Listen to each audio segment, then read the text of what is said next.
Mr. President, The senator from Kentucky, the majority leader is recognized. I ask consent that further proceedings on the quorum call be dispensed with.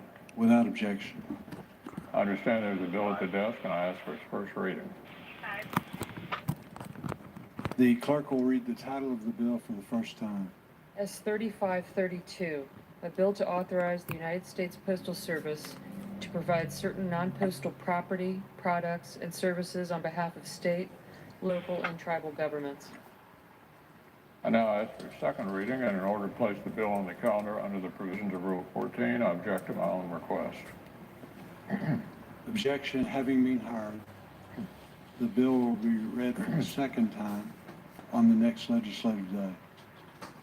I ask unanimous consent the Senate proceed to the immediate consideration of H.R. 6897, which was received from the House. The clerk will report. H.R. 6897, an act to extend the authorizations of federal aviation programs and so forth and for other purposes. Without objection, the Senate will proceed to the measure. I ask unanimous consent the bill be considered read a third time and passed, and the motion to reconsider be considered made and laid upon the table. Without objection.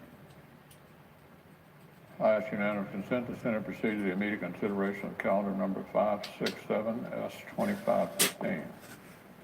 The clerk will report. Calendar number 567, S2515, a bill to amend the Indian Self-Determination and Education Assistance Act and so forth and for other purposes. Without objection, the Senate will proceed to the measure. I ask unanimous consent the bill be considered read a third time. Without objection. I know no further debate on the bill. If there's no further debate, the question is on passage of the bill. All in favor say aye. Aye. Opposed, no. The ayes appear to have it. The ayes do have it. The bill is passed. I ask unanimous consent the motion to reconsider be considered made and laid upon the table. Without objection. I ask unanimous consent the Committee on the Judiciary be discharged from further consideration of SRS 632 and the Senate proceed to its immediate consideration. The clerk will report. Senate Resolution 632 designating September 2018 as National Workforce Development Month. Without objection, the committee is discharged and the Senate will proceed to the measure. I further ask the resolution be agreed to, the preamble be agreed to, and the motions to reconsider be considered made and laid upon the table with no intervening action or debate. Without objection. I ask unanimous consent the Senate proceed to the consideration of SRS 661 submitted earlier today. The clerk will report. Senate Resolution 661 expressing support for the designation of September 2018 as Sickle Cell Disease Awareness Month and so forth. Without objection, the Senate will proceed to the measure. I ask unanimous consent the resolution be agreed to, the preamble be agreed to, and the motions to reconsider be considered made and laid upon the table with no intervening action or debate. Without objection. I ask unanimous consent the Senate proceed to the consideration of SRS 662 submitted earlier today. The clerk will report. Senate Resolution 662 designating September 2018 as Campus Fire Safety Month. Without objection, the Senate will proceed to the measure. I ask unanimous consent the resolution be agreed to, the preamble be agreed to, and the motions to reconsider be considered made and laid upon the table with no intervening action or debate. Without objection. Now, Mr. President, I ask unanimous consent at a time to be determined by the majority leader in consultation with the Democratic leader, the Senate proceed to the consideration of the House message to accompany H.R. 6, the opioids bill.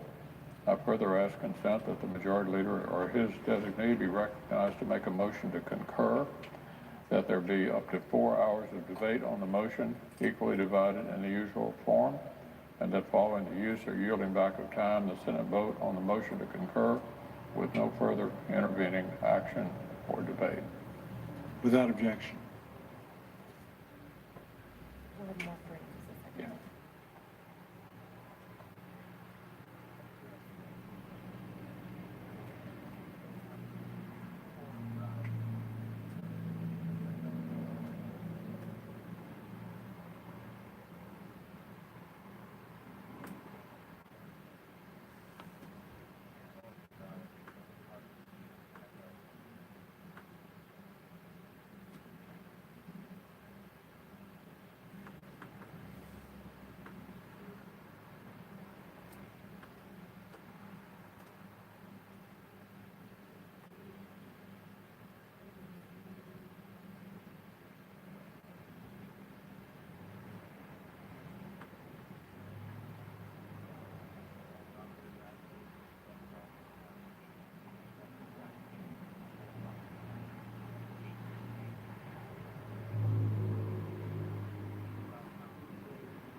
Against him.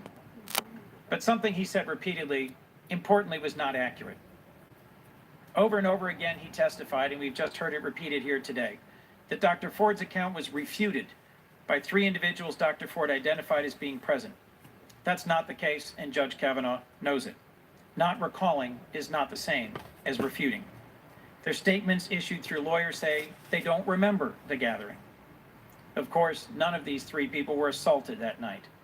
For 2 of them, it would have been an unremarkable evening, just another casual summer among friends.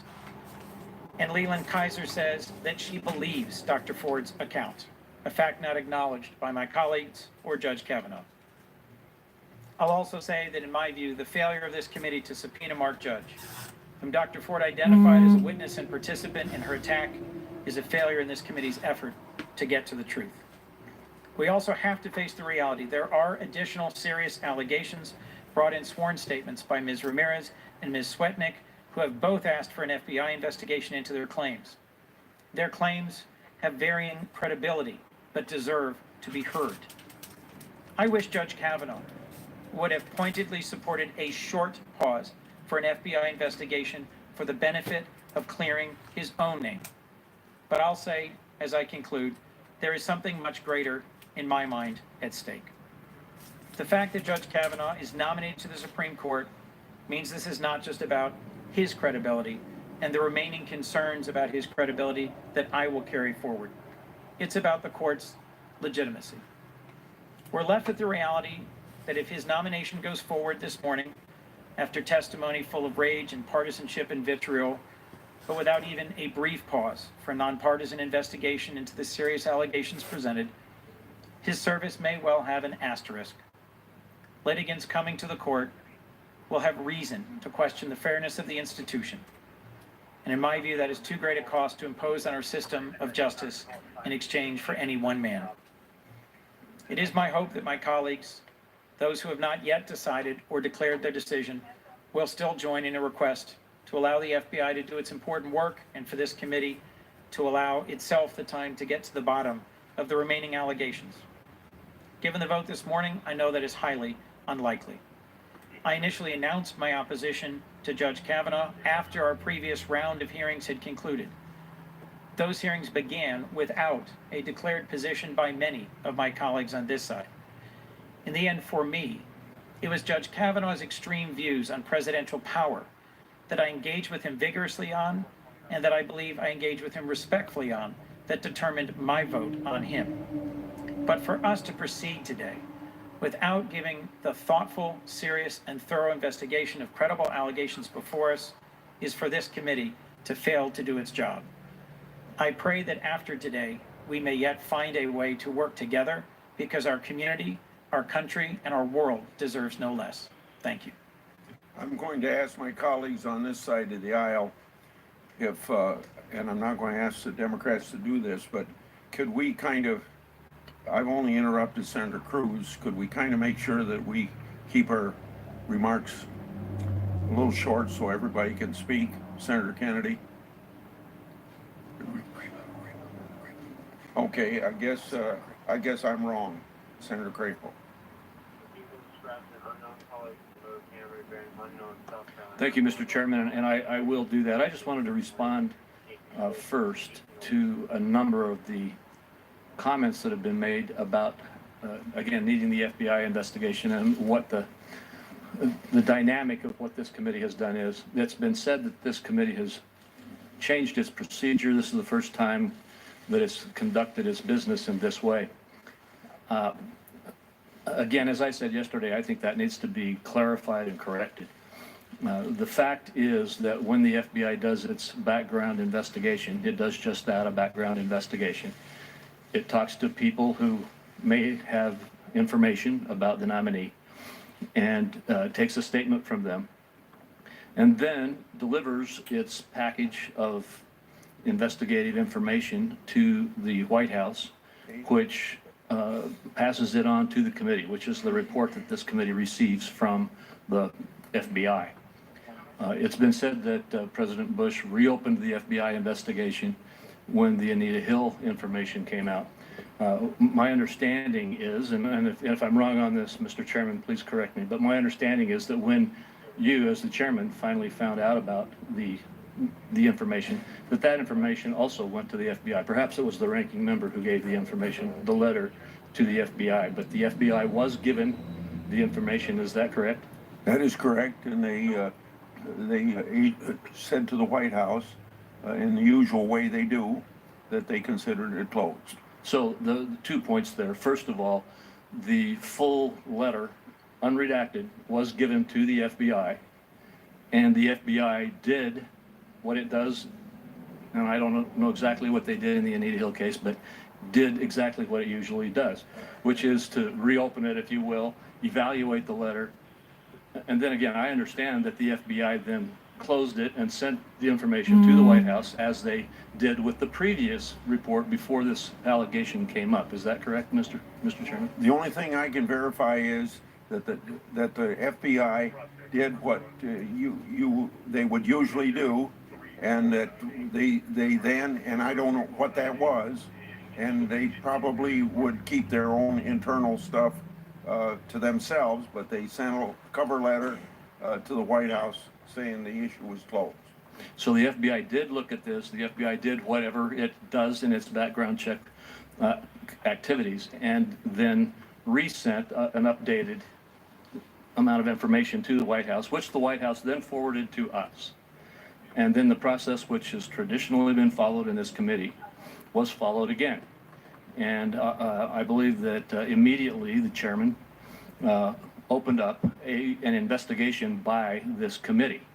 That also is customary practice. And as has been stated yesterday, but I will restate again, our committee investigative staff, which is extensive and well-trained, has legal authorities similar to the types that FBI agents do, such that when they conduct their investigations, the people who are interviewed and those who are reached out to by the committee are under penalty of a felony that could result in 5 years imprisonment if they don't respond honestly and correctly to the questions.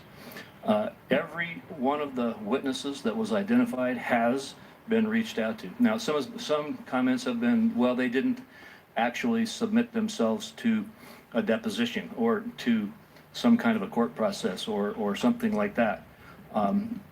As has already been very well explained by some of our other colleagues, when a witness refuses to testify, the alternative is to try to get a statement from them, which the FBI does or the committee does.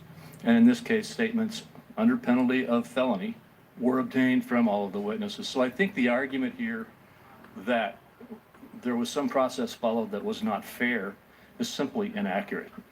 The argument that the process followed was not the same as the committee has followed in the past is also inaccurate. And I think that's very critical. Now, to turn to the issue at hand, yesterday we received hours and hours of testimony from two witnesses, and both of them, frankly, made very strong cases. This committee is under the need to evaluate the testimony that was given and determine how it will judge or rule on on the obligation this committee has to give advice and consent. In that context, I came away believing that there had in fact been a sexual assault in Dr. Ford's past. As has been stated, it was not entirely clear when, where, and all of the circumstances, but there's no doubt in my mind that she truthfully testified that she had a sexual assault, had been assaulted sexually in her past. I have to say, I also listened very carefully to Judge Kavanaugh as he testified. And I felt that the testimony he gave was also honest. He gave, I thought, very strong testimony that he was not there. And so I think that this committee has to face the difficult task of what burden of proof does it apply, what standard does it apply in exercising the advice and consent that it gives. And that's a very difficult thing that each one of us individually needs to face and deal with. As I've said, I don't feel that the evidence shows that Judge Kavanaugh was there that night. I believed his testimony. I believed Dr. Ford's testimony about the sexual assault. And because of that, I will vote yes today to move the nomination forward to the floor.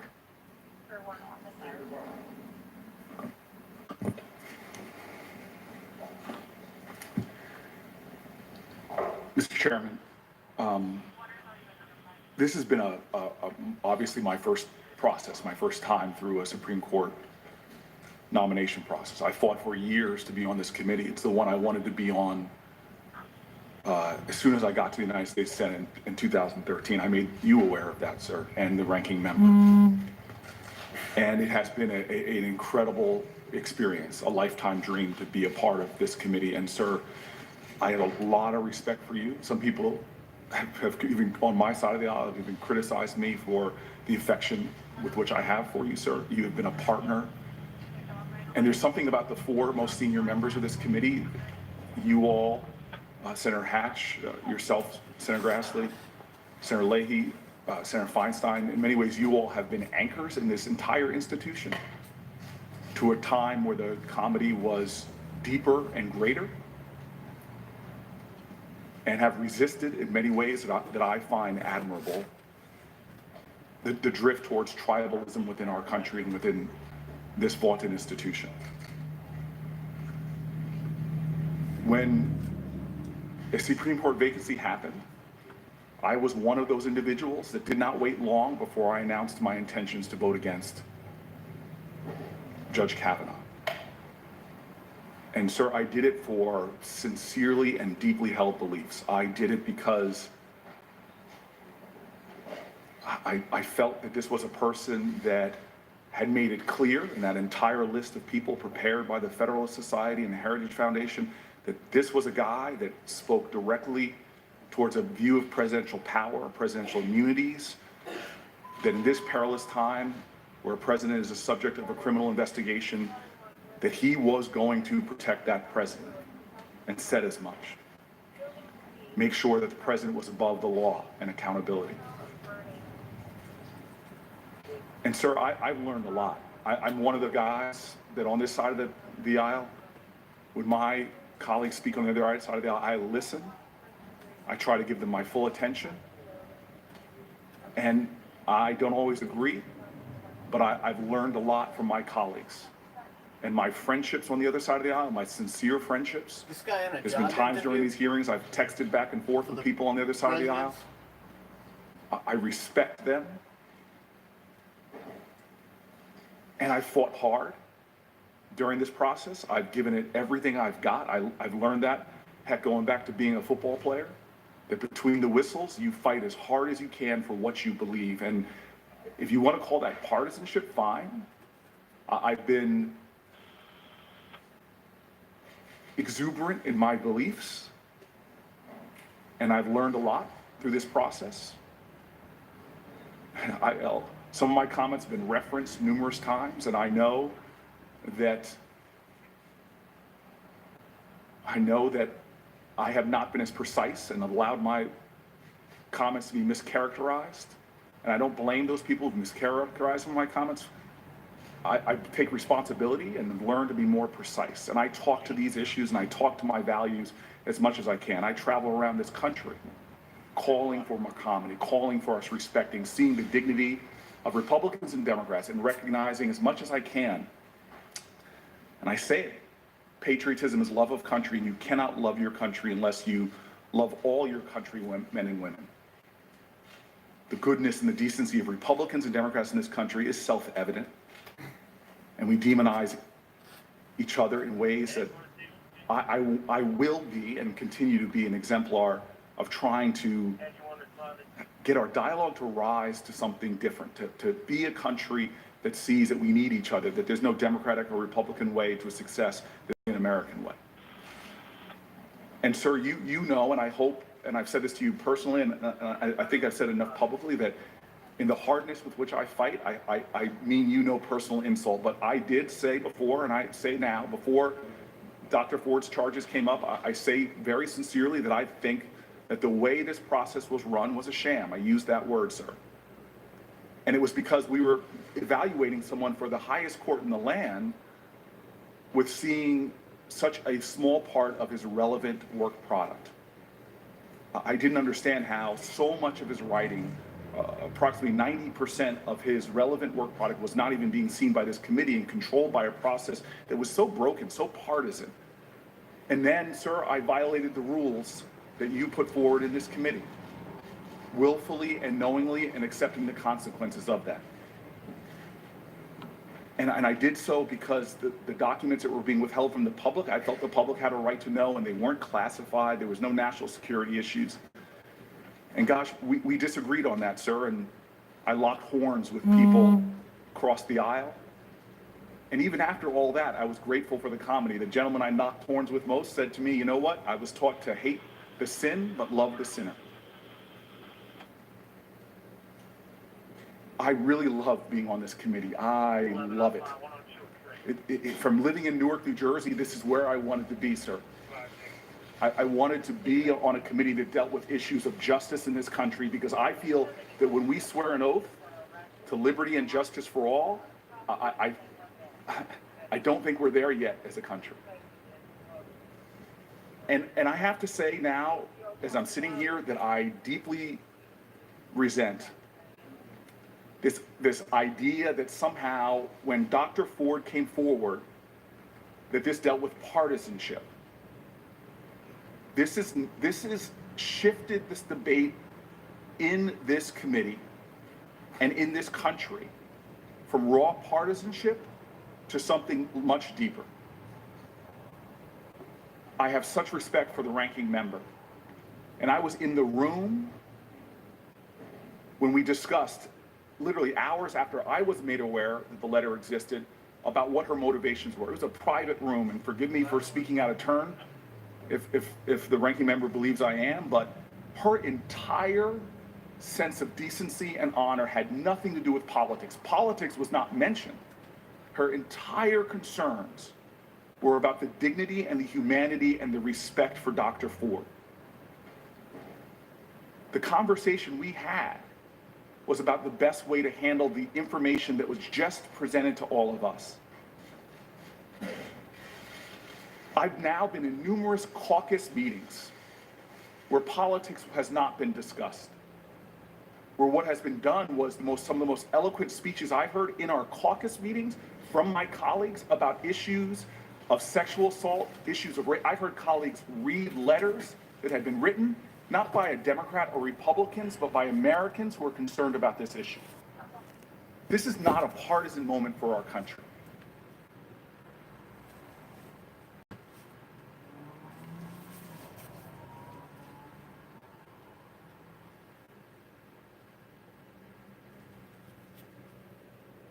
Mr. Gates at all, except to add on the fact that as new car prices increase and consumers are priced out of that segment of the market, they're going to be looking for used cars. That involved multiple witnesses, that involved the FBI investigation. And yet we still criticize that process. But now we're here today.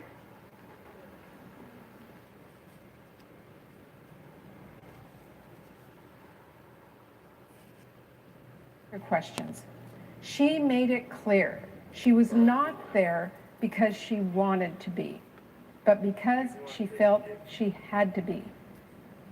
She shared her story not because she wanted to create a spectacle or embarrass anyone, but because she felt it was her civic duty to share what she knew about Judge Kavanaugh to the people making the decision about whether or not he should be on our nation's highest court. The Republicans on that committee were too afraid to ask her anything themselves, but she did an amazing job keeping her composure under cross-examination by the prosecutor Republicans hired to question Dr. Ford on their behalf. And Dr. Ford made it clear, over and over, politely but firmly, she welcomed an investigation. She opened up herself to questions and scrutiny. She took a polygraph. She remembered some details that further investigation could help expand on, like seeing Mark Judge at the supermarket a few weeks later. And she seemed to not be able to understand why nobody was digging into these details that could help uncover even more. She said she came to be helpful. She wants to be more helpful. She did her job as a United States citizen, and she was simply asking for senators to do theirs. Mr. President, then I watched Judge Kavanaugh, and I frankly was appalled and dismayed. The rage on his face, the sense of entitlement that he displayed, refusing to answer questions, sneering at senators while he demanded they answer his questions. The outrage that he was even being questioned about an issue like this after all he's done for his country. Not an ounce of contrition, not a modicum of shame. The attempts over and over again to turn this away from the substance, the allegations from women against him and the facts that could shine a light on them, and towards attacks on the process and a political party. The continued falsehoods and evasions, things he said that just are not credible. From his claims that he never got blackout drunk or had memory lapses during a night of drinking, despite everything we have heard from people who know him and everything we've heard from him about him in the past about his younger days. To his claim that he and Dr. Ford didn't, quote, travel in the same social circles when we know that's just not true.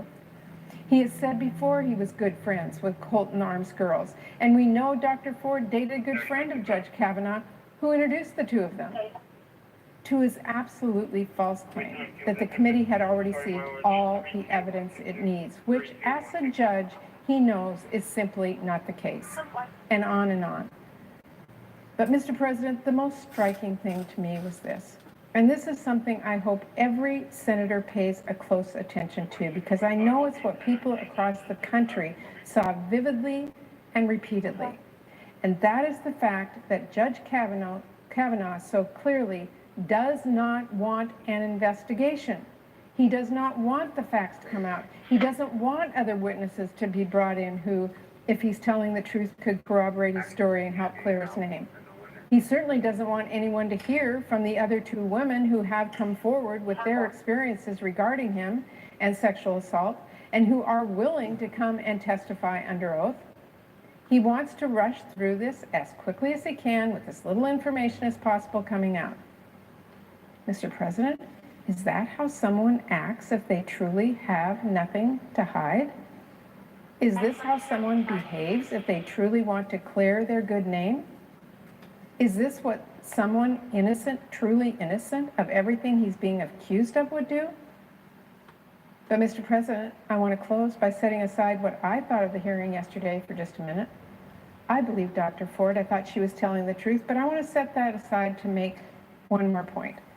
Because maybe some of my colleagues watched that hearing yesterday and didn't see it the same way I did. Maybe they saw that hearing and thought Dr. Ford was credible, and they also thought Judge Kavanaugh was credible. Maybe they thought this is a he said, she said. I just don't know who or what to believe. Mr. President, here's my message to those colleagues of mine. Yesterday's hearing does not have to be the final word. There is absolutely no rush. None. Zero. We have an opportunity to take a breath and slow down and let this process work the way that it is supposed to. Now, the 11 Republicans on the Judiciary Committee may have scrambled to rush this through their phase, but we do not have to follow suit here in the Senate. We can have the FBI investigate. We can continue our own investigations. We can bring in additional relevant witnesses in the most appropriate ways or hold additional hearings. I know we all want this to be over. Trust me, I wish we didn't have to go through this. But we simply cannot allow a Supreme Court justice to be jammed through like this right now. It would be a disgrace. It would damage the integrity of the Supreme Court, and it would shred whatever integrity we have left here in the United States Senate. So I say to those colleagues, even if you hate how this process has gone so far, even if you wish this had been done differently, that the information had come out about these allegations sooner, even if you think this was bungled completely, even if you want to point fingers and blame Democrats for that, fine. But we are here right now, right here. And we are facing one of our most important jobs as United States Senators, laid out in Article 2, Section 2 of our Constitution, to provide advice and consent on Supreme Court nominations. Mr. President, we can litigate how this went later. I'm sure there are ways that it could have been better. We can figure that out. We should figure that out so we can do better next time. But we should not, we cannot let anger and pique over process and politics cloud what is clearly the right thing to do here. Now, I hear there are conversations going on in the Judiciary Committee right now about slowing down and starting investigations. I am hopeful those end up leading us to being able to do our jobs. No one should want those allegations hanging out there or should want the investigations to happen and information to come out while he's on the court. Let's slow down. Let's learn more. Let's not put a man on the Supreme Court with these allegations swirling around him, and while we still have the opportunity to clear this up and get it right. And finally, Mr. President, I want to say one more thing. To women and survivors right now who are angry, who are dispirited, who have reached out to me and told me they are shocked, they are crying, they're in disbelief. To them, I say, we all have a right to these tears, but we all have a duty to not give up. I'm not giving up. I'm not going to give up this fight to make sure that women who bravely come forward are not ignored, swept under the rug, or silenced by powerful men. And I know that I stand with millions and millions of women and men across the country who are watching the United States Senate very closely right now, and they're not going to give up either. Thank you, Mr. President. I yield the floor. Madam President, these are the remarks I would have given at this morning's Judiciary Committee markup after the perfunctory and dismissive way the chairman treated the minority members of the Judiciary Committee. I walked out in protest. Here are the remarks I would have given at the committee markup. I am in disbelief that we are here today voting on Brett Kavanaugh's nomination to the Supreme Court. Outrageous does not begin to describe the present circumstances. Yesterday, we heard from Dr. Christine Blasey Ford, who spoke with genuine and raw emotional power about being sexually assaulted by Brett Kavanaugh. Even though it was more than 30 years ago, her memory of the assault was clear and vivid. This kind of recall is typical of sexual assault survivors. She was sincere and authentic. She was 100% credible, and I believe her. By contrast, Brett Kavanaugh came to this committee and refused to give us straight answers. He would not call for an FBI investigation.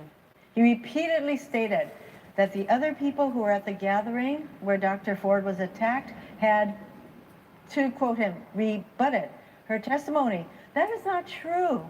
His alleged accomplice in the attack, Mark Judge, claimed he didn't remember, a far cry from rebutting her statement. He claimed he didn't remember, refused to testify, and then went into hiding. Patrick Smythe and Leland K. Kaiser said they simply don't remember. Again, hardly a rebuttal. As Dr. Ford said yesterday, quote, "I don't expect PJ and Leland would remember this evening. It was a very unremarkable party. It was not one of their more notorious parties because nothing remarkable to them happened that evening," end quote. In fact, even though she doesn't remember, Leland Kaiser says she believes Dr. Ford's account.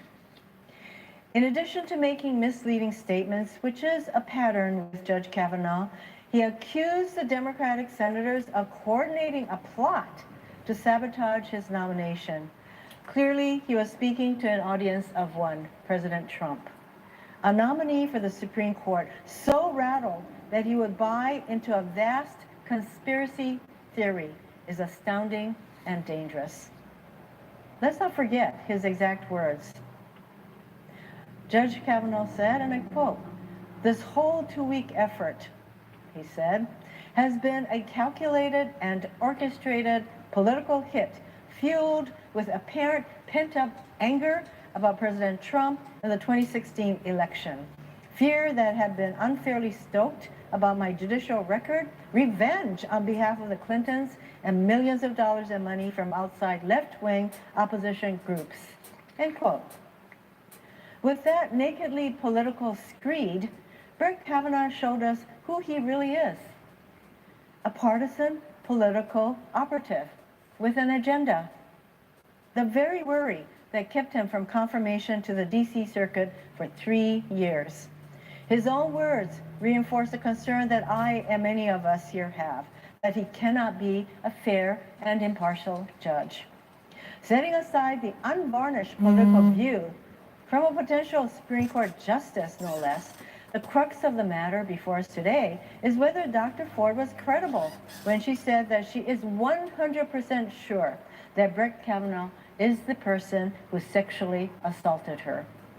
And on that issue, Brett Kavanaugh admitted, even without watching her testimony, that Dr. Ford did not play a part and was not part of any imagined partisan plot. So what we're left with is his own recognition that Dr. Ford has no political motive and no reason to lie. I challenge anyone who watched her testimony to claim that she did not tell us the truth. Dr. Ford wasn't the only woman to come forward with an account of sexual misconduct against the nominee. 2 other women have provided credible accounts that deserve real investigation. But whether it is 1 woman or 3 women, my Republican colleagues are letting nothing stop them from plowing through to get Brett Kavanaugh to the Supreme Court as soon as possible. Even before the committee had a chance to hear from Dr. Ford, Chairman Grassley had already scheduled today's vote. By voting to support this nominee, Republican colleagues are sending a message loud and clear. Sexual assault survivors should not come forward because we're not going to listen to you. They will not be believed, and their lives will be upended in the process. That's exactly what happened to Dr. Ford. As far as I'm concerned, there was never a serious effort by the committee to get to the truth. Today's vote signals to the men and boys in America that you can demean and assault women, especially if you are in a position of power and influence. There will be no consequences. It won't even prevent you from becoming a Supreme Court justice. Yesterday, accusations flew from the other side of the aisle about deliberate efforts to make up accusations and undermine Judge Kavanaugh's nomination. But Democrats didn't need to manufacture additional reasons to oppose Judge Kavanaugh's confirmation. As I have maintained before, his record demonstrates a pattern of misstating the facts. He wasn't candid yesterday. He wasn't candid in his testimony to the committee when he testified at his 2004 and 2006 confirmation hearings, or when he testified at his confirmation hearing for this nomination in 2018. And I found his candor lacking in the judicial opinions and legal arguments he authored. For example, as my colleagues have talked about in the past, Judge Kavanaugh was not honest with the committee in 2004 and 2006 when asked about matters that he worked on, and his emails from the White House show that he was not honest about his awareness of receiving stolen documents from Manny Miranda. In a case I am familiar with, Rice versus Cayetano, he demonstrated what could only be called a deliberate misstatement of the facts, a deliberate misstatement of the facts that he presented to the United States Supreme Court in this case, Rice v. Cayetano. He had to have known that what he wrote about the politics and culture of Native Hawaiians was not true. He filed an amicus brief in this case. And at his hearing a few weeks ago, Judge Kavanaugh misstated the holding of Rice and refused to correct his misstatement when I gave him a chance to clarify.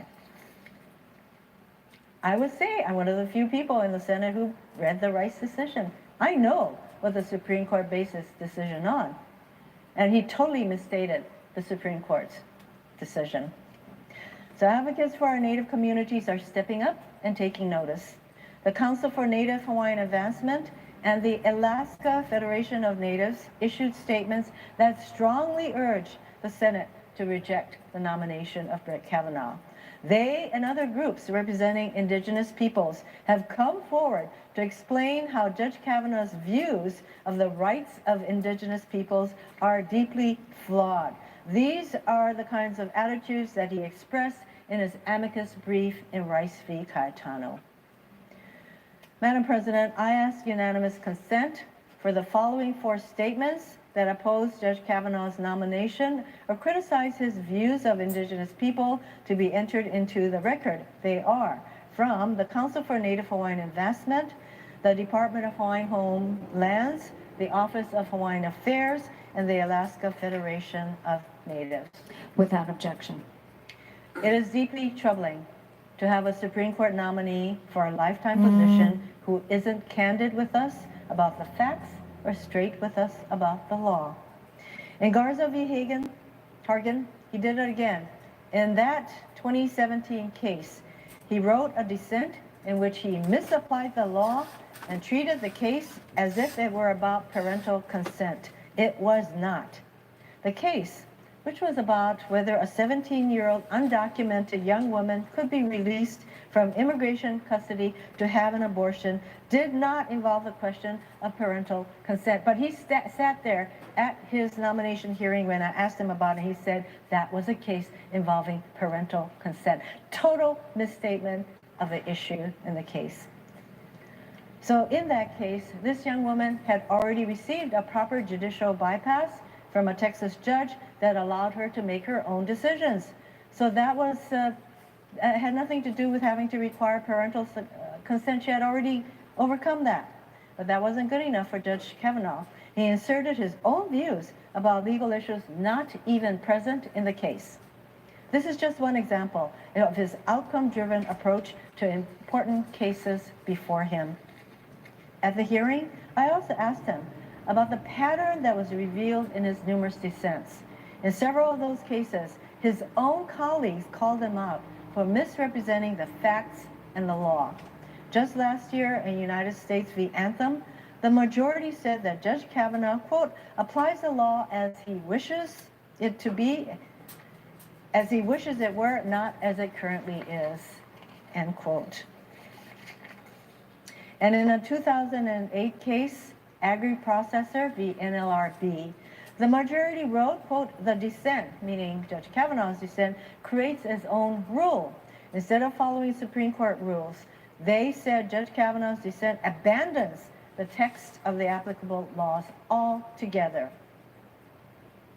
It's pretty telling when your own colleagues on the court feel so strongly about your dissent that they will actually call him out on it. When this nomination first came to the Senate, I was skeptical. I said that if the president's nominee to the Supreme Court is anything like the nominees he's been sending to the lower federal courts, I expect we will see a nominee handpicked by the Federalist Society and the Heritage Foundation, intent on carrying out their right-wing ideology supported by the president. It turned out to be much worse than I imagined.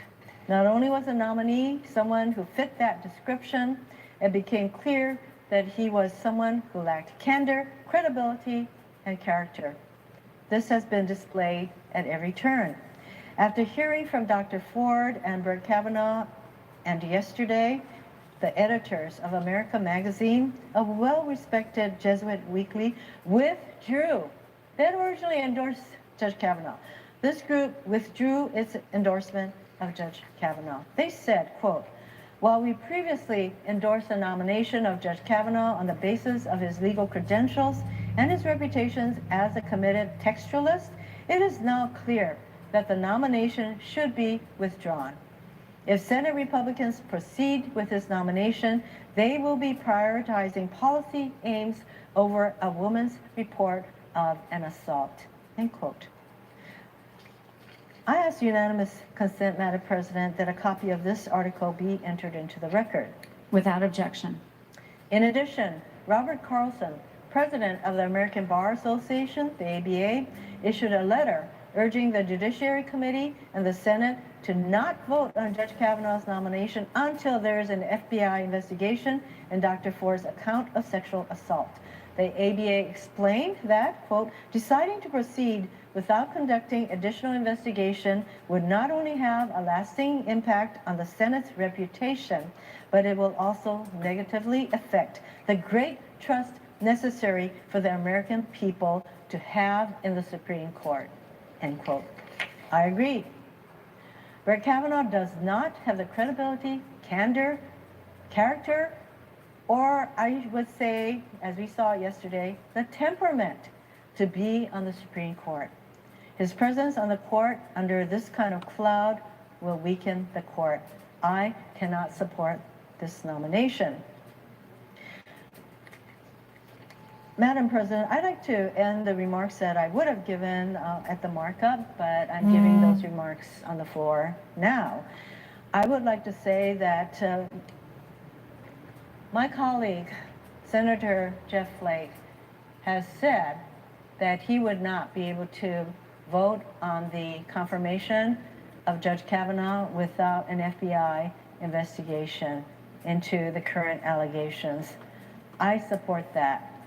I have no idea if the Republican leadership is going to allow a timeout for that kind of investigation to occur, an investigation that I and others, the Democratic members of the Judiciary Committee, have been calling for what seems like months. And of course, I would want an FBI investigation to be thorough. I do not want some kind of a peripheral investigation to give cover to senators who are wavering. I would want an investigation by the FBI to be thorough, to be real, to provide us with the kind of information that we need to make a determination as to the credibility, candor, character of Judge Kavanaugh. I yield the floor. Madam President, the Judiciary Committee had an extraordinary meeting this morning, and each of us spoke at some length about our reservations or support for the nomination of Judge Brett Kavanaugh to be a United States Supreme Court Justice. At the end of that meeting, as we were about to take a vote, Senator Jeff Flake, our colleague, announced his decision that he would request and seek a one-week extension of the vote so there could be an FBI investigation of some of the unanswered questions that still very seriously and urgently demand responses in fact and evidence. And that is a very promising and important step. It has to be a real investigation, not a sham or a show. It has to be penetrating and impartial, which the trained professionals of the FBI can do.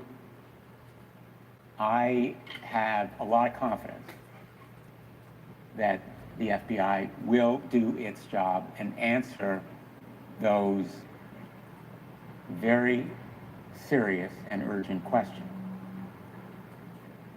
The answers are all the more pressing after the extraordinary hearing that we held yesterday at the Judiciary Committee. The entire nation watched as two people told their stories. Two very, very different stories, and also told in very, very different ways. But let's be very clear. The roles of these individuals and their responsibilities were also very different. Judge Brett Kavanaugh came before us for a job interview. He has no right to be on the United States Supreme Court. It is a privilege of extraordinary magnitude and significance. The position is one of the most important in our country, a lifetime appointment to the highest court in the land. Our responsibility on the Judiciary Committee is not to approve just anyone for that job. We should be seeking the best person. A person of intellect and integrity and temperament who will be fair and impartial, objective, and considerate. I concluded well before the hearing yesterday, it's no secret, that I would oppose Judge Brett Kavanaugh for the United States Supreme Court. My opposition was based on his extreme ideological views and judicial philosophy, which were amply demonstrated at the previous hearing we had with him. My concerns that he would be a fifth vote to cut back or even overturn Roe v. Wade and stop women from making decisions about when they would become pregnant or have children, stop people from marrying and exercising their right to do so with the person they love, cutting back on consumer rights and workers' rights and environmental objectives, and permitting an imperial presidency. A president who could decide unilaterally that he believes the law is unconstitutional and therefore should not be enforced, meaning that laws protecting millions of Americans who suffer from pre-existing conditions like diabetes and heart disease, cancer, mental illness, and yes, pregnancy, would go unprotected, and other rights under the Affordable Care Act. An imperial presidency giving the power that kind of unilateral authority is an anathema. But what we saw yesterday went beyond views on substantive issues. And I will be very blunt. What we saw was a man filled with anger, even rage and self-pity. Someone of arrogance, highly and intensely partisan, and someone, in my view, temperamentally unfit for the United States Supreme Court. In fact, I fear his rancor and animus, his partisan bitterness, which came across so clearly and explicitly in his reference to a left-wing conspiracy. Democrats organized to fight him and dredge dirt to destroy his family. A conspiratorial view of the world that is not only factually totally false, but also deeply dangerous and unprecedented in anything we have ever heard from any nominee for any judicial position, as long as I've been here, and I believe unprecedented also in the Senate's consideration of Supreme Court nominees. He indicated a partisanship that was disrespectful and dangerous. We saw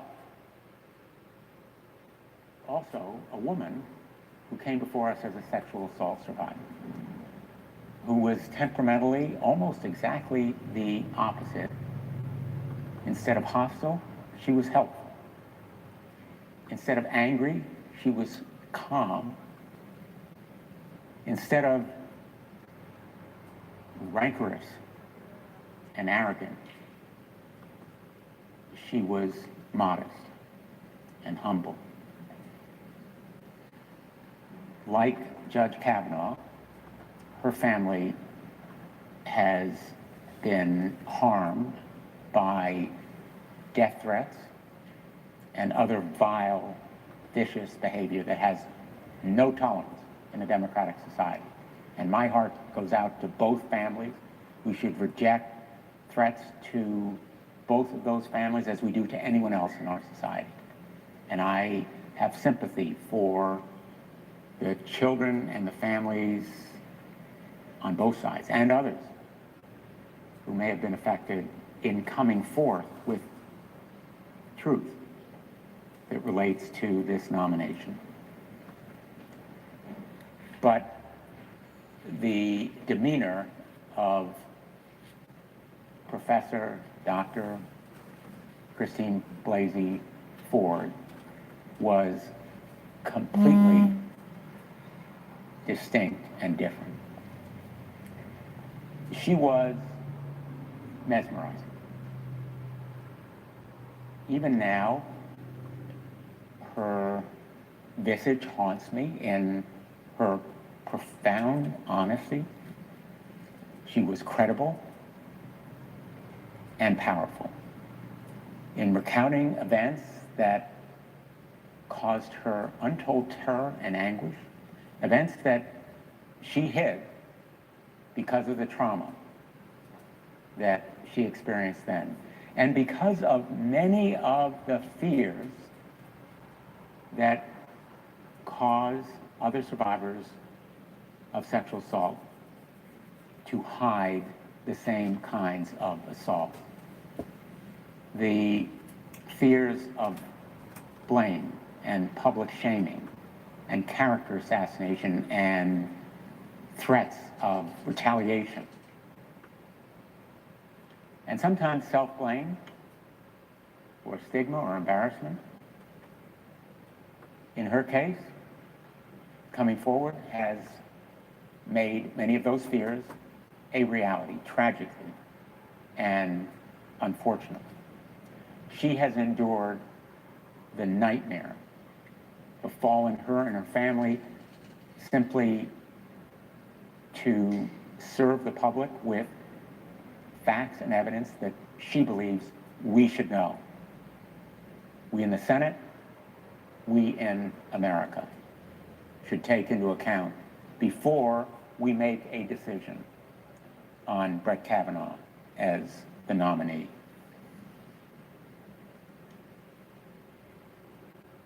So there are profound questions raised by her powerful testimony that need to be answered in this FBI interview. That's the reason that the American Bar Association Thursday evening called for postponing a vote on Brett Kavanaugh's nomination to the Supreme Court until sexual assault and misconduct allegations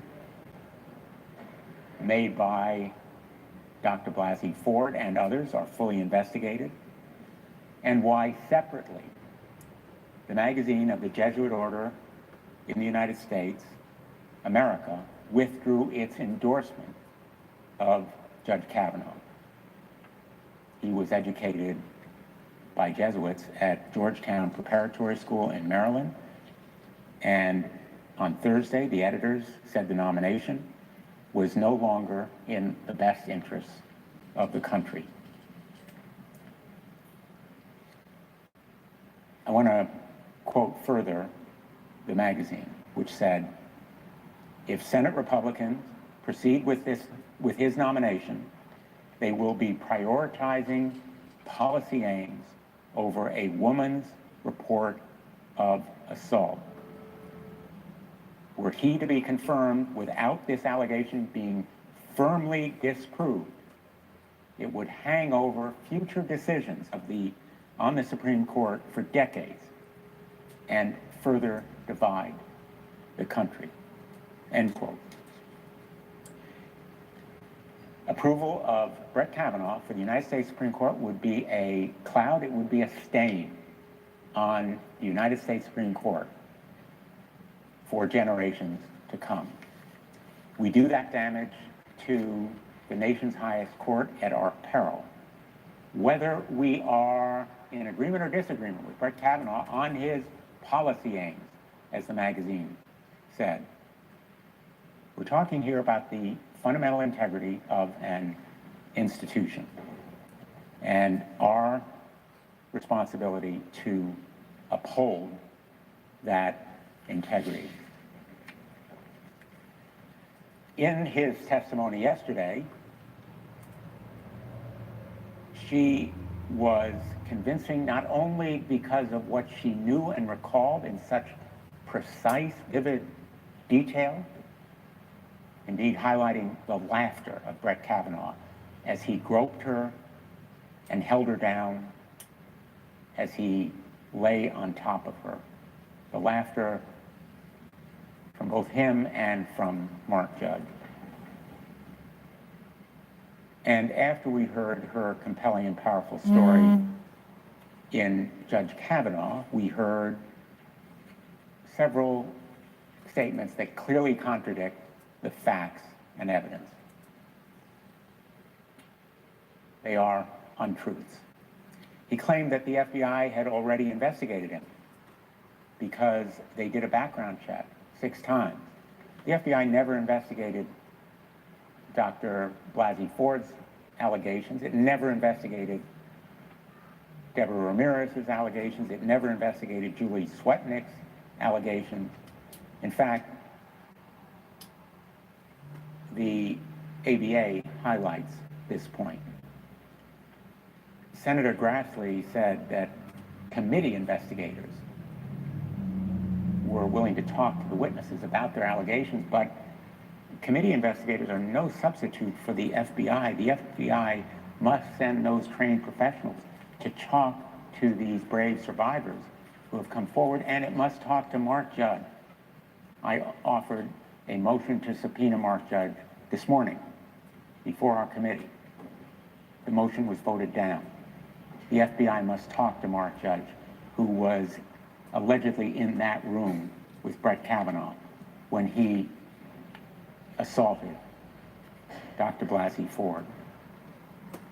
We asked Judge Kavanaugh to call for an investigation by the FBI.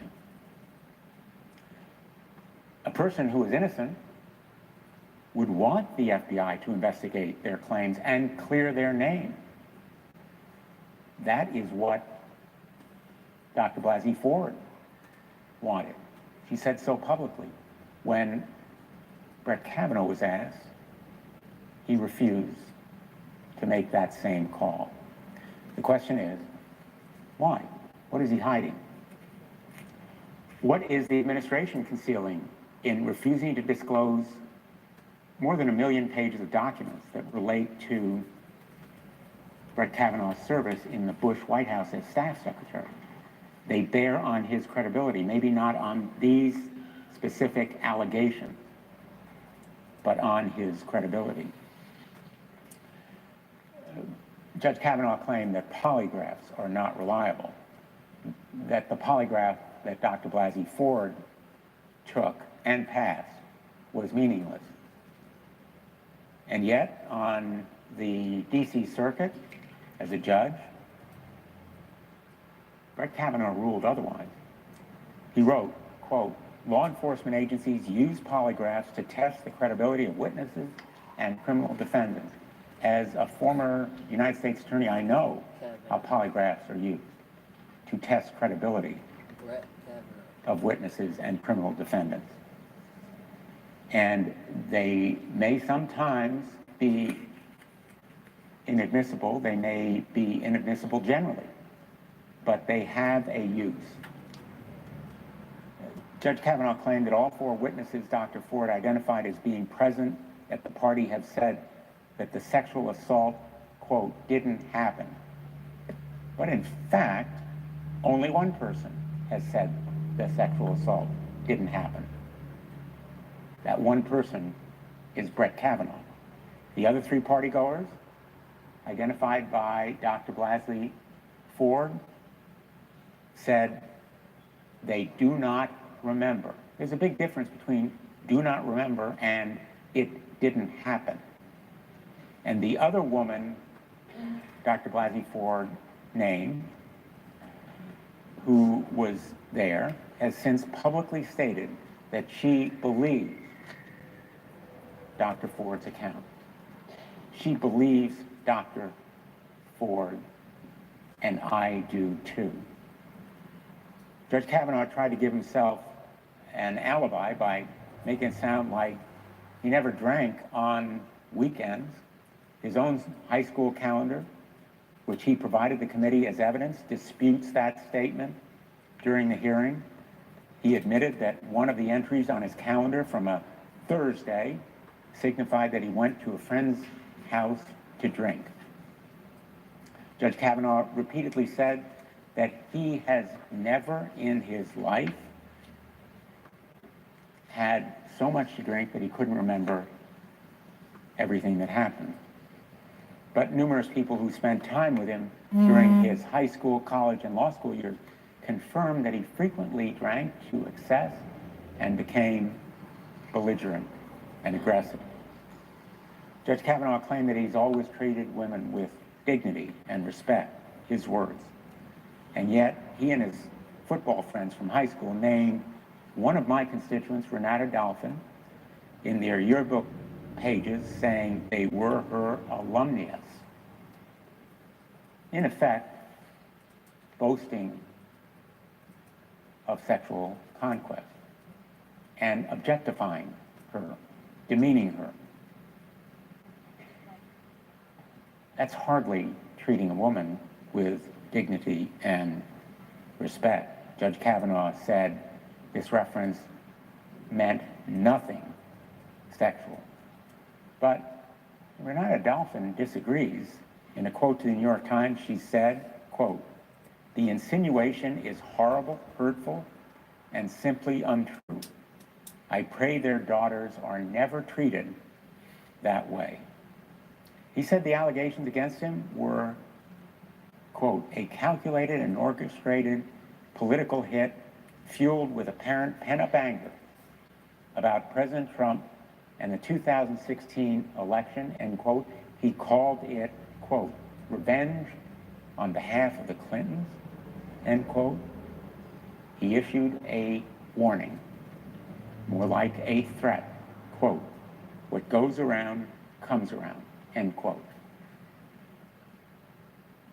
That threat to the Judiciary Committee of the United States Senate is a threat to America. It is profoundly and deeply dangerous to think that litigants will come before his court with the threat that their political views will determine how he decides their cases. That is antithetical to our basic fundamental principles of justice in this country. It contravenes the entire concept of an independent judiciary. President Trump has demonstrated his contempt for the rule of law and an independent judiciary. But a member of one of the highest courts in the country doing so is chilling. It is stunning. It is staggering. My Republican colleagues, unfortunately, followed that example. They said we leaked her letter to the press at the last minute to derail Judge Kavanaugh's nomination. They called the allegations against Judge Kavanaugh a coordinated smear campaign. That contention is false. It implies that these courageous survivors of sexual assault are puppets or pawns orchestrated by politicians. Anybody who heard and saw Judge Blasey Ford yesterday knows it is blatantly false. She came forward on her own initiative. She did it reluctantly, foreseeing the nightmare that would befall her and her family. She did it without encouragement from any member of the United States Senate or any other political figure. That contention is an insult to her and all survivors of this horrific crime. Is Deborah Ramirez's story too a fabricated allegation to take down Judge Kavanaugh? When Senator Harris asked Judge Kavanaugh if he had listened to Dr. Ford's testimony, he said, quote, I did not. He should have. He should have listened to her testimony. He should have heard and heeded what Deborah Ramirez said about his sexual misconduct toward her, and likewise Julie Swetnick about the chilling acts that she alleged that he was involved in performing. Judge Kavanaugh and my Republican colleagues say they don't dispute that Dr. Blasey Ford may have been sexually assaulted at some point, but by some other person, just not Brett Kavanaugh. Maybe she was mixed up. Maybe she was confused. Those kinds of words used to describe her and other sexual assault victims demonstrate the disrespect and disregard that has shamed and silenced so many sexual assault survivors from coming forward to tell their truth and seek prosecution and consult their parents or loved ones and seek healing. It is the reason that sexual assault is one of the most underreported crimes in our country. 1 out of every 3 women is a survivor, but so very few come forward because of the public shaming and character assassination and threats and rejection that they fear and, in fact, they rightly foresee. To my friends on the other side of the aisle, you cannot have it both ways. You either believe Dr. Blasey Ford or you reject her testimony. Either you accept her veracity or you don't. Dr. Blasey Ford was asked whether it's possible that she confused her attacker, whether there was mistaken identity, whether there was maybe someone else other than Brett Kavanaugh. Firmly, unequivocally, repeatedly, she said no. Before us and the entire country, she said she was, quote, 100% sure that Brett Kavanaugh was her She didn't swear to attacker. God either. This detail is seared in her memory. There's no mistaken identity here. A person so brutally attacked at the age of 15 who admits to these details and also the details that she doesn't remember and insists on the details she does remember doesn't make something like that up out of whole cloth. She came forward at great personal sacrifice. I believe her. I think America believes her. She testified that she was terrified. That's her word, terrified to come forward. She was very nearly silenced by her fear. She worried that if she told her story, she would be shouted down or vilified by Judge Kavanaugh's defenders, and that he would never be held accountable. That fear silences too many survivors. We must prove them wrong. We must hold him accountable. As I said at the very start, a lifetime appointment and promotion to the United States Supreme Court is not an entitlement. It is a privilege for the person who is best for that position. Last Friday, President Trump said about Dr. Blasey Ford's story on Twitter, quote, "I have no doubt that if the attack on Dr. Ford was as bad as she says, charges would have been immediately filed with local law enforcement authorities. By either her or her loving parents, I ask that she bring those filings forward so we can learn the date, time, and place." President Trump knows better. I hope he knows better. Psychologists have noted, and it's widely known, that there are a number of reasons why survivors opt for silence. Fear of retaliation and repercussions in the workplace or at home, feelings of self-blame. They're told to dismiss it. They're told by their parents they'll be blamed, not the perpetrator. They fear that they won't be believed. And they want to forget. They want to put this trauma somewhere deep and dark where it will be a source of less pain. So Dr. Ford did not share the details of her abuse until a therapy session in 2012. She told her husband early in their relationship, but even he did not know the details of this incident until that therapy session.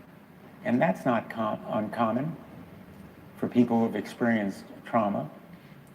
In the last few weeks, numerous survivors of sexual assaults have stepped forward with their stories to explain why they hid their own trauma.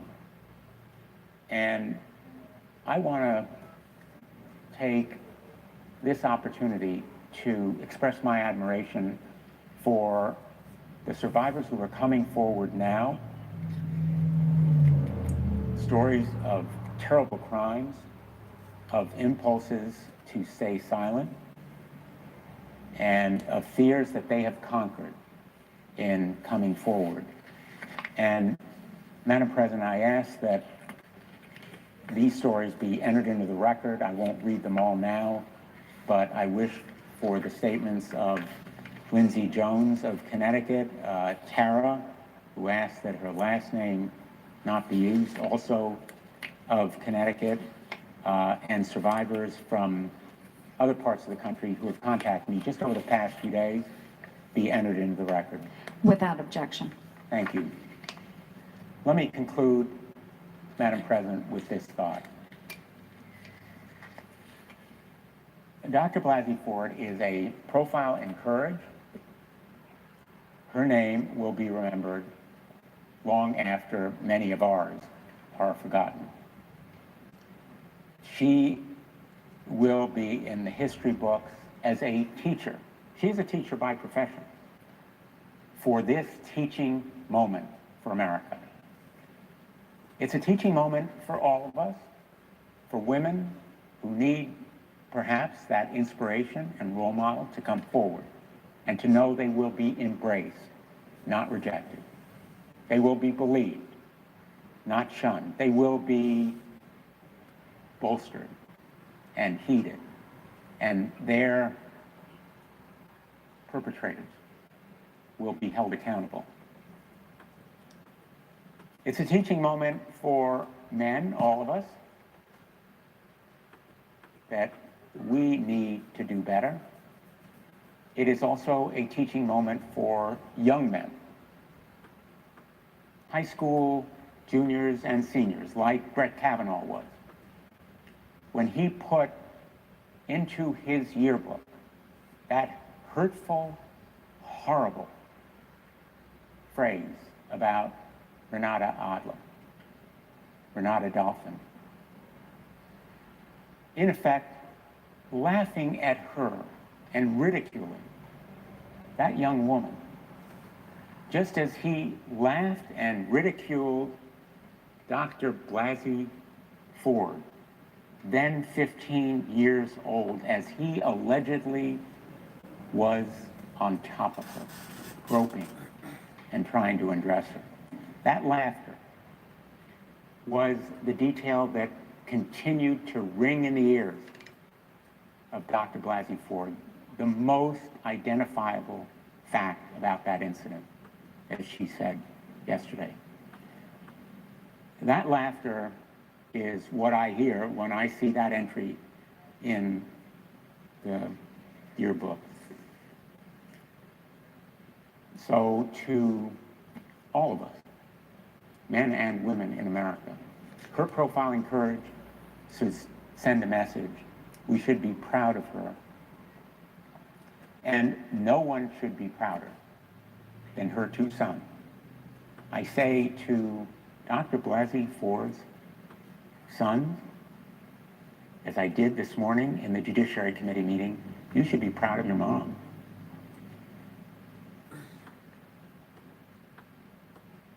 You should be proud of your mom. She is an American woman who stood strong and spoke out and fearlessly and relentlessly insisted on America hearing her story.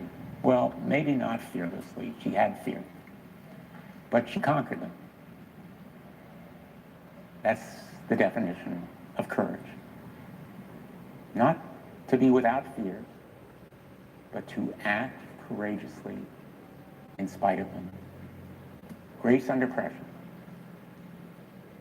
That's Christine Blasey Ford, and I express my gratitude, I think, shared by many in America, for that great teaching moment yesterday. We should honor her by acting in a way that keeps faith with her honesty and bravery. Thank you, Mr. President, and I yield the floor. Mr. President, as the world knows by now, yesterday we had another hearing on the nomination of Judge Brett Kavanaugh to be a member of the United States Supreme Court. It was necessary to do so because an allegation had been made by Dr. Christine Ford to the ranking member, our friend Senator Feinstein from California, dated July 30th. But because Dr. Ford requested confidentiality and she wanted to remain anonymous, none of this was brought to anybody's attention until sometime after the judge's original confirmation hearing occurred. The judge visited with 60-plus members of the Senate, including the ranking member, and it was never mentioned to him. No questions asked about it. But contrary to her wishes, Dr. Ford was thrust into the national spotlight. She said she didn't agree to have her letter released to the press. She did not consent to having her identity revealed. She did not want to be part of what has turned into a three-ring circus. But once there, when she asked to tell her story, we consented to doing that. And yesterday we heard from Dr. Ford, as well as Judge Kavanaugh. Judge Kavanaugh asked to be heard to clear his good name and speak directly to the American people, and he did so forcefully yesterday. So now we've heard Dr. Ford's story, and we've heard Judge Kavanaugh's rebuttal. What we've learned is that there is no evidence to corroborate Dr. Ford's allegations. All of the people that she said were there on the occasion in question said they have no memory of it or it didn't happen. No corroboration. As we all watched Judge Kavanaugh defend his personal integrity in front of the nation, we saw his righteous indignation. He choked back his tears and aimed his fury not at Dr. Ford, none of us did that, but rather of this unfair confirmation process, which frankly is an embarrassment to me and should be an embarrassment to the United States Senate.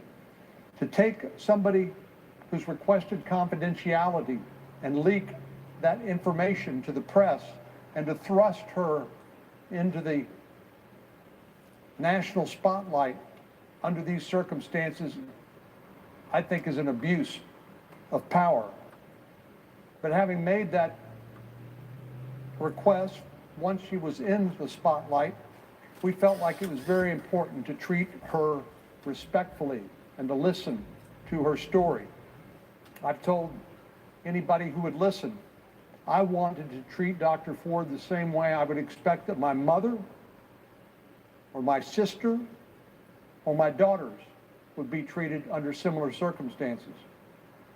Conversely, I thought that we should treat Judge Kavanaugh fairly too, just as we would our father or brother or son. In other words, this is more than just about Dr. Ford. This is about Dr. Ford and Judge Kavanaugh. And we heard the judge respond with quite a bit of righteous indignation, as I said, talking about his family having been exposed to the vilest sorts of threats, including his two young daughters. Now, I know it was a hard pill for many of our Democratic colleagues to swallow, to hear the truth of what this terrible process has resulted in, both to Judge Kavanaugh and Dr. Ford. But too much was on the line for Judge Kavanaugh to withhold his defense of his good name. After all, his reputation is on the line. His family is on the line. And his family, including his wife and his two daughters, are all caught up in what must be a miserable experience. Still, I'm glad we held the hearing, and I'm grateful to Rachel Mitchell for participating and asking her probing questions. Now, some have questioned, why would a senator yield to a professional in the sexual abuse field to ask questions of Dr. Ford? Well, it was simply because we wanted to depoliticize that process and to treat Dr. Ford with respect and gently, recognizing that somehow, somewhere, she's been exposed to some terrible trauma But it was important for Ms. Mitchell to ask questions, to get answers to those questions so we can do our job. I appreciate Chairman Grassley for doing his best to keep order and running the committee efficiently as much as that's possible. I said at the first hearing, after senators would speak over each other, would endlessly make motions that were out of order, when one senator said, "I'm breaking the confidentiality rules," I said, "This seems like a hearing by mob rule, not with the kind of demeanor and civility that you would expect from the United States Senate." But I think Chairman Grassley has done the best anybody could do under difficult circumstances. As I said, this hearing was not easy for either Dr. Ford or Judge Kavanaugh. It's been painful for everybody involved. But thankfully, we are much closer to a resolution on this nomination. Today, there was a markup in the Judiciary Committee, and I'm glad we were able to pass that nomination out of the committee to the Senate floor. Now, some are saying that we are moving too fast. To them, I would say it's pretty clear what the objective of the opponents of the nomination is. Their objective is delay. Delay, delay, delay. Some have said their goal is to delay this confirmation past the midterm elections, hope that the election turns out well for them, and essentially defeat the nomination and keep the Supreme Court vacancy open until President Trump leaves office. First, there was the paper chase, that they needed more documents, or perhaps they said you had too many. But the question I always had is, if you've already announced your opposition to the nominee, why do you need more information? Unless, of course, you're open to changing your mind. But it's clear that's not the game that we are engaged in here. Now there are those who demand that the background investigation into 2 new allegations that appeared following Dr. Ford's be opened up. And today, the Majority Leader and some of our colleagues have announced an agreement to extend the background investigation for up to another week for these allegations to be, these witnesses to be interviewed by the FBI. But I would note that the most recent allegations are so absurd, are so fantastic, that not even the New York Times would run a story about Judge Kavanaugh's time in college, as reported by Ms. Ramirez. They worked hard to try to corroborate her story by interviewing dozens of potential witnesses. None of them would confirm or corroborate Ms. Ramirez's story. What they did find is Ms. Ramirez was talking to one of those individuals that was interviewed, where she admitted that she may have misidentified Judge Kavanaugh. In other words, she admitted she may have the wrong guy. Not credible, not serious, but dangerous. It's dangerous in the sense that some of our colleagues take the position that all you need to do is listen to an accusation, and that's enough to make up your mind. You don't need to listen to the other side. Like Judge Kavanaugh said in Dr. Ford's case, it didn't happen, he wasn't there. If you just listen to one side of the argument, I guess it does make making up your mind a lot easier, because you don't actually have to think about it. You don't actually have to think about what a fair process is in order to decide whose argument you believe, or whether somebody has met the burden to show evidence that their claim is actually true. This has gotten so ridiculous that the newest claim is made by a young woman named Julie Swetnick, who's represented by Stormy Daniels' lawyer. It's riddled with holes.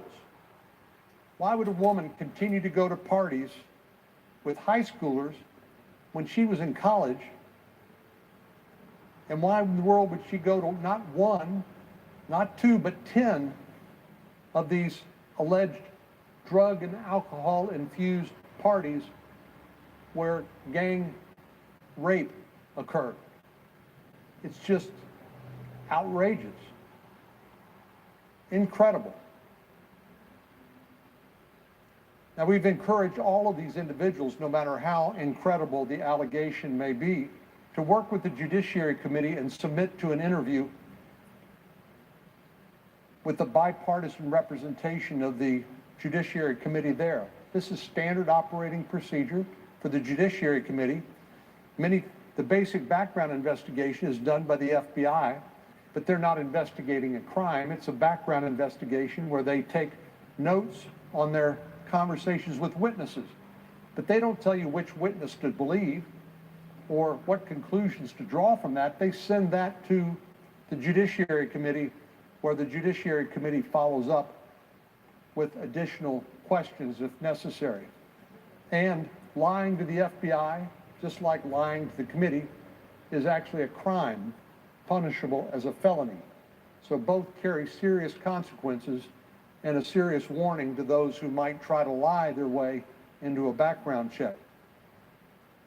But what is so ridiculous about where we find ourselves is, in addition to Dr. Ford's confidential letter to the ranking member being released against her wishes and without her consent, contributing to this circus atmosphere, as we continue to try to investigate some of these claims, the Democratic professional staff have been refusing to cooperate or participate, even as they continue to make more and more demands.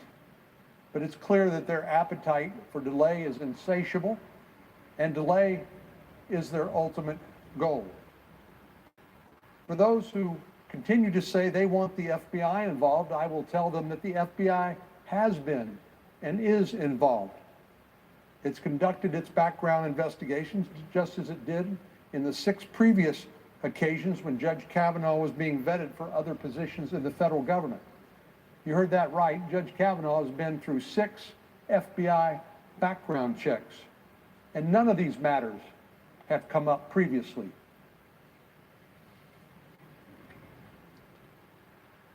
What we were doing yesterday with the hearing was part of our job, which is to continue the investigation. I think people have a very narrow idea of what an investigation entails. It's not just a background check by the FBI.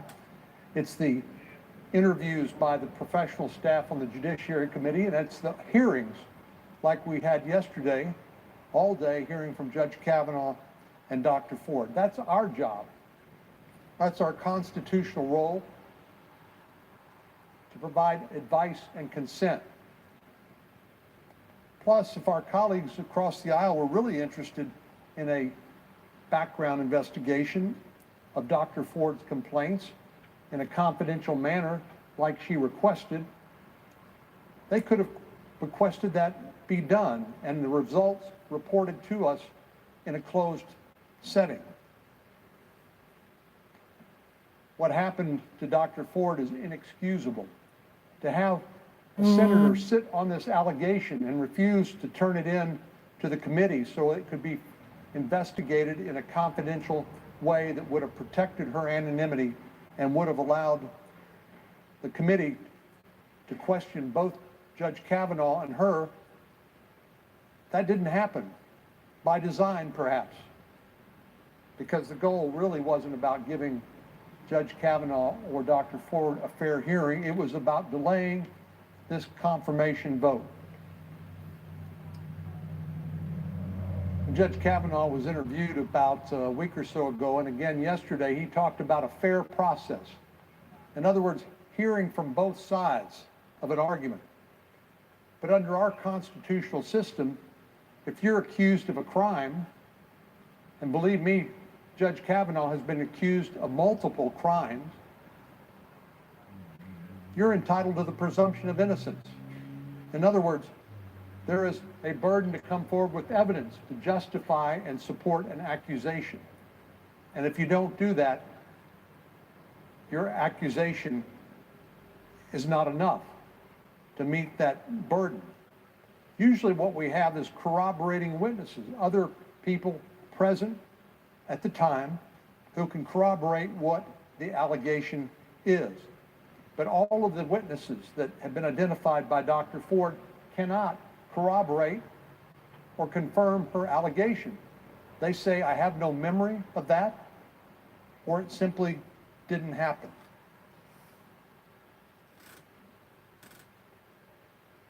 Even the Bible talks about the importance of corroborating witnesses. I didn't find this, but I vaguely remembered it. Someone on my staff pointed out Deuteronomy 19, verse 15. One witness is not enough to convict anyone accused of any crime or offense they may have committed. A matter must be established by the testimony of 2 or 3 witnesses.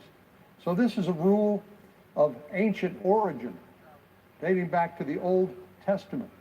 That's what we're talking about today. And when Dr. Ford comes forward with an accusation 35, 36 years after the fact, and no one else can confirm her story,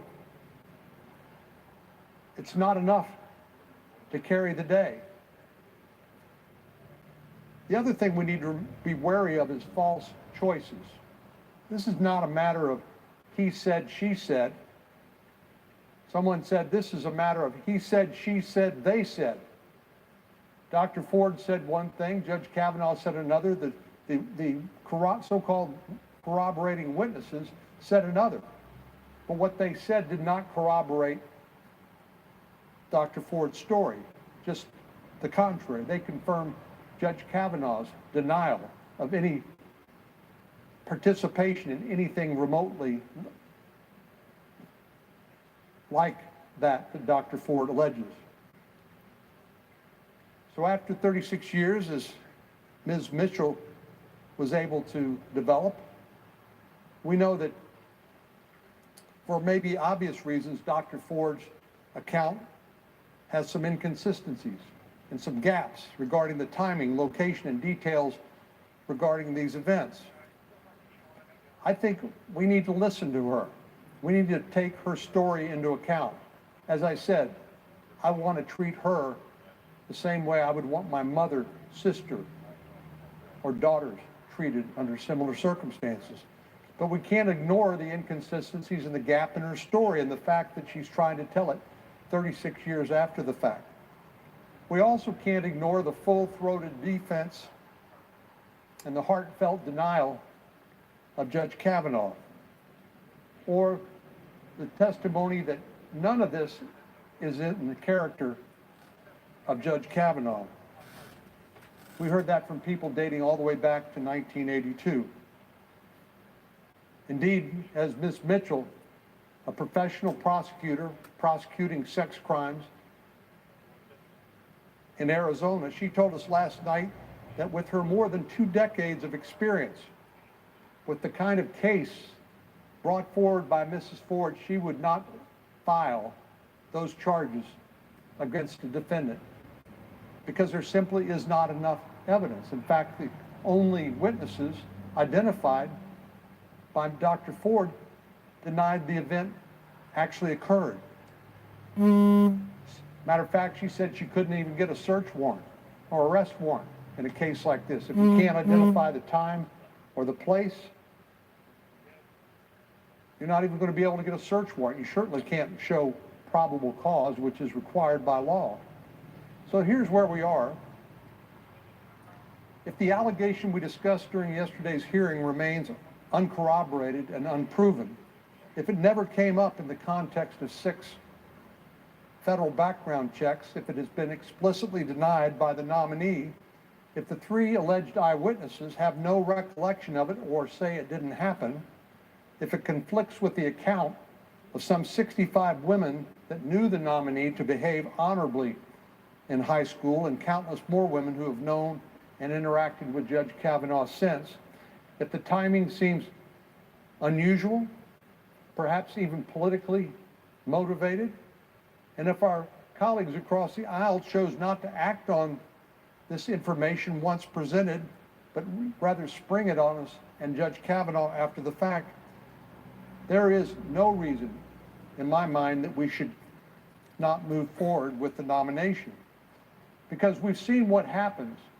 This is not just about Dr. Ford, it's about the subsequent allegations by Ms. Ramirez and additional allegations by Ms. Svetnek. each more salacious, each more incredible, and each more out of character with what we know about Brett Kavanaugh. And it's going to continue. The longer this nomination is unresolved, there are going to be more and more people come out of the woodwork and make accusations that are uncorroborated and unprovable. But you can imagine what this does to Judge Kavanaugh and his family as he's left hanging like a piñata, where people just come by and take another whack at him and his family. But we have to move forward. We can't establish a precedent by which a nominee can be derailed by a mere accusation that's unproven. We're never going to get good people to agree to serve in these important offices. And we can't allow the nomination process to be a drive-by character assassination that is unproven. If the only ammunition our colleagues across the aisle need in order to shoot down any figure at any time would be innuendo. Innuendo, speculation, suspicion, unproven allegations, nothing more. But we're not going to let that happen, Mr. President. We're not going to establish that precedent. It would be bad for the Senate. It would be bad for the United States of America. Please don't misunderstand me. I'm glad Dr. Ford had a chance to have her say. We owed her that much. I know it took some courage, and it's a reminder to all Americans that victims can and should be heard. As I said, I myself have 2 daughters, and like me, we all have a mother. Some are fortunate enough to have sisters or a spouse, and so this can be a very personal matter to each one of us. But we all know each of us have fathers, brothers. Many of us have brothers. Some have husbands and sons. In other words, my point is, if this kind of uncorroborated allegation, which seems so manipulated and exploiting vulnerable people who've made accusations like this, if we tolerate that, I think it will forever poison the confirmation process and discourage good people from coming forward. We must always be fair to both the victims and those who stand as accused. It has to be a two-way street.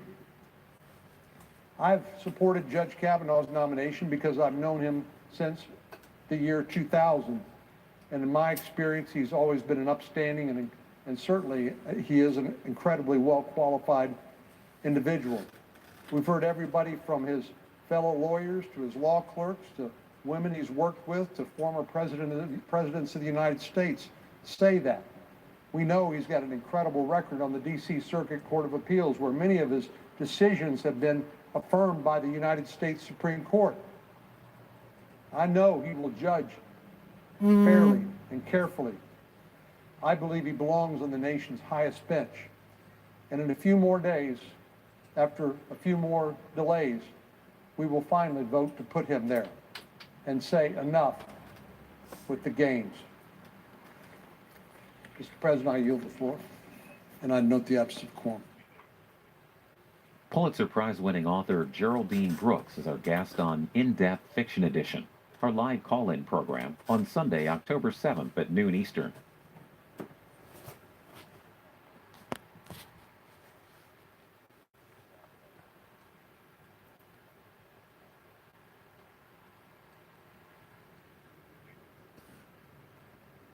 Mr. Chairman.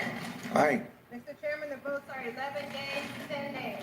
The nominee will be reported to the floor. Mr. Chairman, may I be recognized? Yes. Thank you, Mr. Chairman. I just want to thank my friend and colleague, Senator Flake, and thank you for giving us the time today to have a conversation. A number of my colleagues have asked for a one-week delay in order that there might be an FBI investigation of what allegations are currently before this committee. I respect Senator Flake's view that in his opinion it was best to respect your having given Dr. Ford the time to be heard yesterday and advance the nominee to the floor. But it is my hope that we could work together on a bipartisan basis to diligently pursue an FBI investigation within the next week, not for the purpose of delay, but for the purpose of investigating further either allegations made by Dr. Ford or others, with a goal towards demonstrating a bipartisan commitment to diligently investigating these allegations. Thank you, Mr. Chairman. Thank you, Senator Flake. Senator Feinstein. Thank you. I would support that motion. I think we do need this investigation. As a matter of fact, I sort of misunderstood Senator Flake. What you were doing, I thought it included a one-week investigation. So I would like to support the motion for that investigation. Mr. Chairman, We'll take turns here. Senator. I love this committee, but we're not the majority leader. Senator Flake has made clear what it would take him to be comfortable on a final passage vote.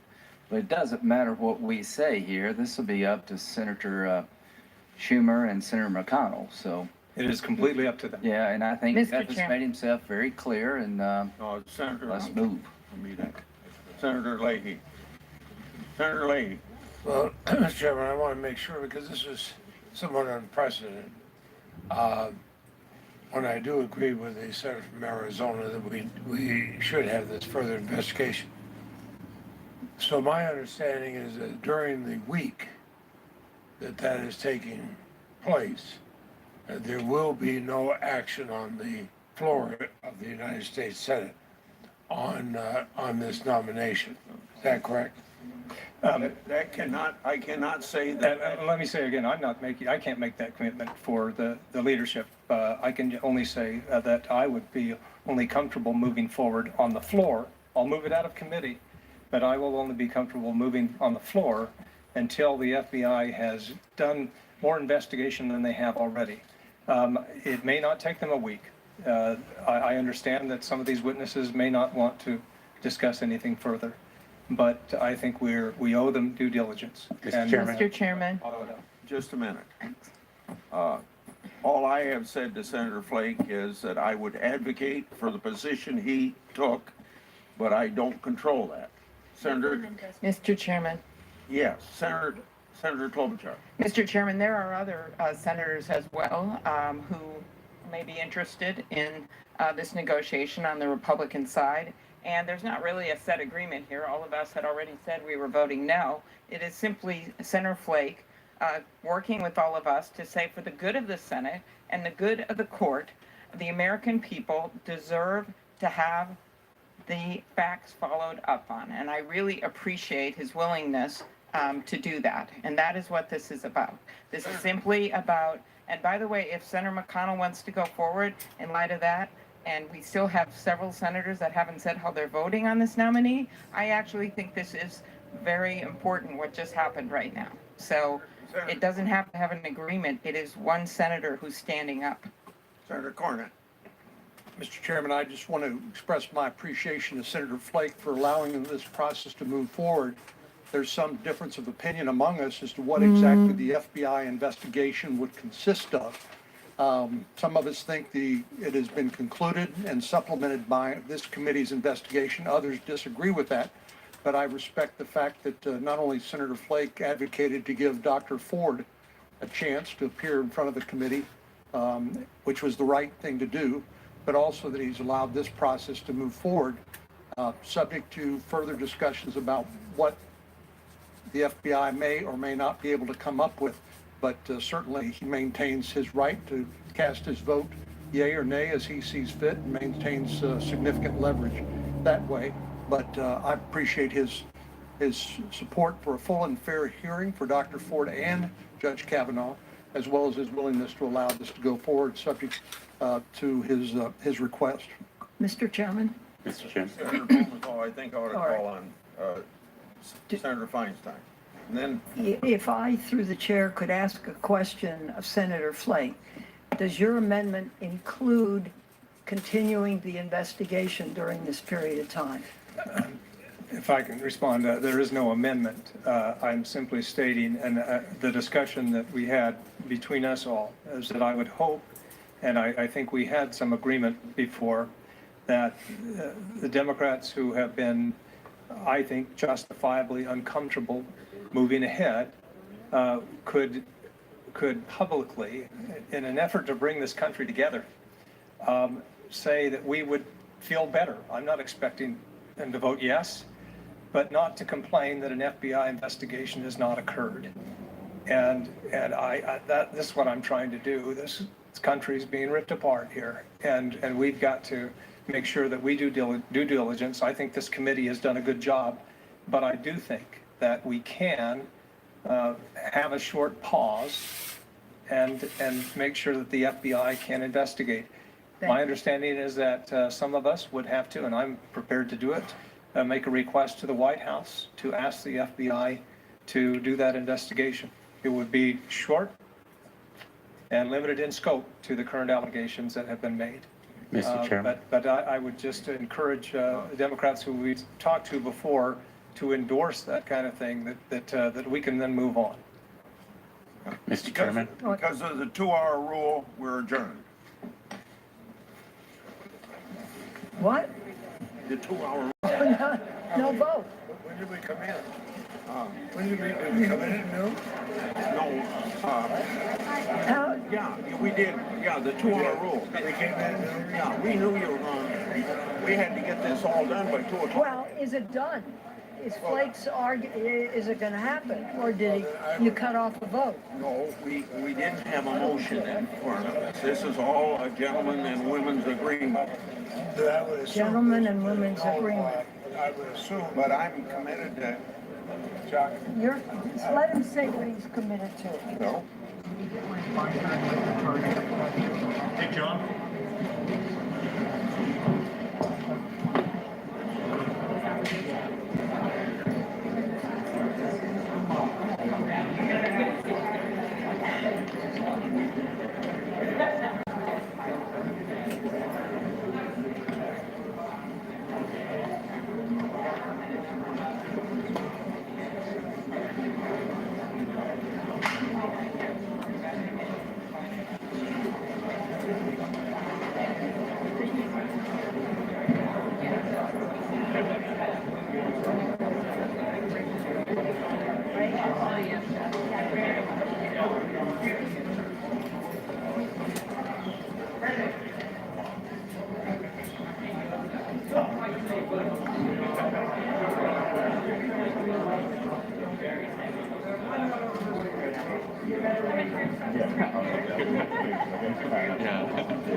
Excuse me.